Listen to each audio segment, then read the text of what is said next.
Very many years ago, I used to walk to and from a little village primary school through a succession of wildflower meadows. I was so entranced by the volume of wildflowers in the summer and the butterflies that attended them. I did not realise what an effect this would have on both my future and my career. A few years later, 1965, I was working for the Brighton Council Parks Department when I was invited to plant an arboretum and implement a maintenance scheme that would stop any scrub encroachment upon the arboretum. I was honoured, very honoured, to be able to do this, and it's still there now. One of the trees, in fact, is the biggest one in the country.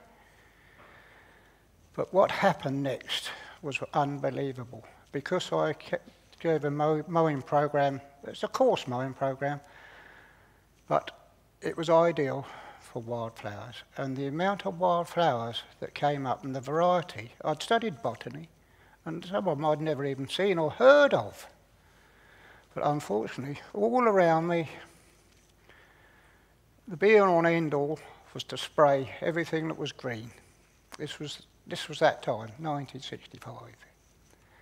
So I vowed then and there that I'd do something about it, and I embarked upon setting up a seed bank. Now, I hadn't got the resources, as some of these places have, so I planted a selection of seeds from whence I could collect a seed annually.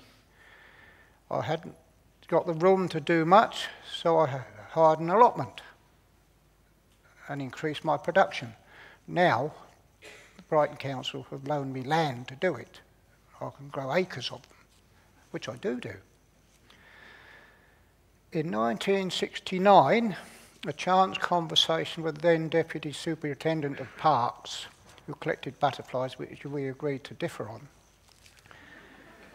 But also, he was supervisor for the war effort where it was Dig for Victory, where many of our open spaces were dug up for food production.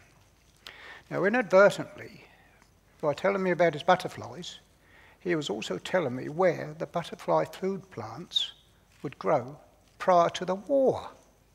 Now, by that time, I had the wherewithal, and the seeds and the plants, and I did some vegetative propagation as well, to restock these areas and therefore bring in the wildlife, which I started to do.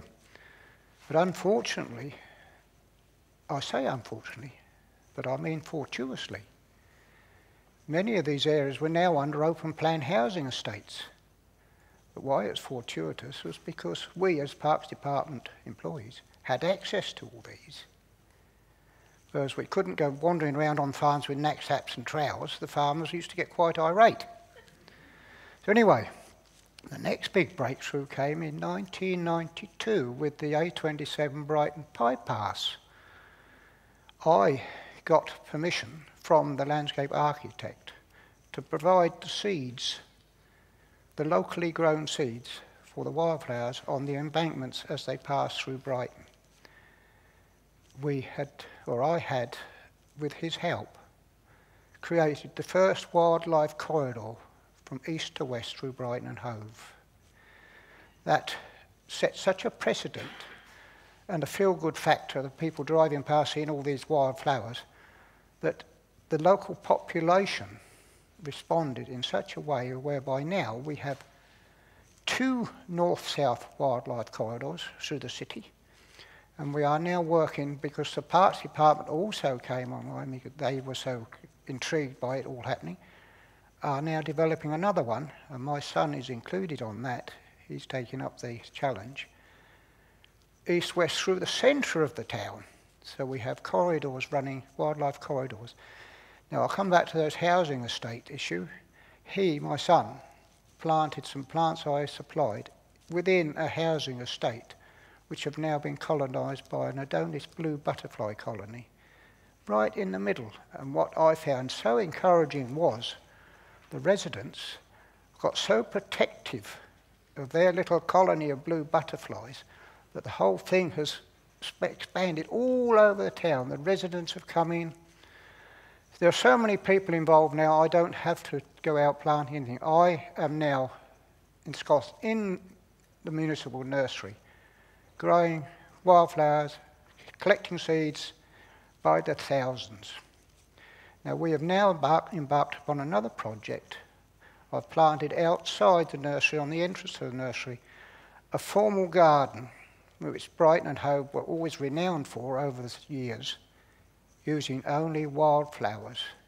It has become so popular that we cannot keep up with supplying the wildflowers through the nursery.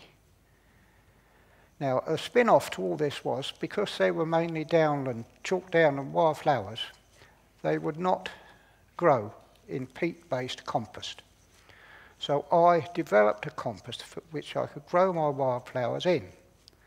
And now, at this time, over 50% of the perennial stock within our municipal nursery is growing in my compost, and it's all recycled material.